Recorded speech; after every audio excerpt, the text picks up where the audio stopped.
This is all about psychology of money in success. याचा आणि पैशाचा काडी मात्रही संबंध नाही, परंतु याच्यामुळेच पैसा येतो. आणि म्हणतात ना की कष्ट केल्याने खाऊन पिऊन सुखी होतं, इतकाच विषय.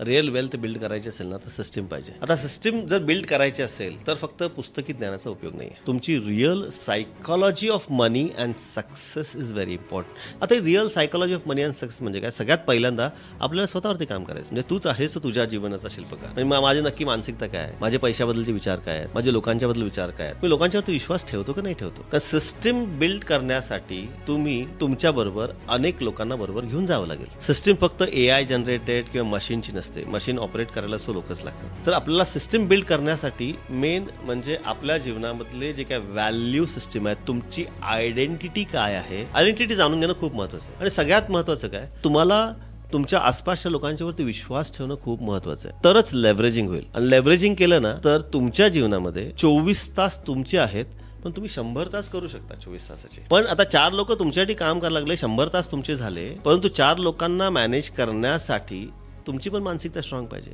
इंटरपर्सनल रिलेशनशिप चांगलं पाहिजे, कम्युनिकेशन चांगलं पाहिजे, त्यांच्याबद्दल काळजी घेणं महत्त्वाचं आहे, त्यांच्यावरती विश्वास ठेवणं महत्त्वाचं आहे. ते चुकले तरी त्याच्यातून प्रगती कशी होईल याच्यावरती फोकस करणं महत्त्वाचं आहे. This is all about psychology of money in success. याचा आणि पैशाचा काडी मात्रही संबंध नाही, परंतु याच्यामुळेच पैसा येतो. बरोबर. आणि पैसा काय, money is a result of actions we taken. आपण गोल सेटिंग वरती इतक्या वेळ बोलतोय. गोल सेटिंग म्हणजे काय, सगळ्यांना असं वाटतं की नाही तिथे गेल्यानंतर मला एवढे पैसे मिळाले पाहिजे, धंदा मला 50 कोटी करायचा, म्हणजे काय शेवटी पैशाच आहे ना. परंतु 50 कोटी करण्यासाठी लागणारी सिस्टम ही खूप महत्वाची आहे. Financial goal setting, career goal setting आणि पर्सनल गोल सेटिंग. याच्यामध्ये मला जर 50 कोटी करायचं असेल तर याच्यामध्ये प्रॉब्लेम कुठे आहे तो डिफाईन करणं महत्वाचं आहे.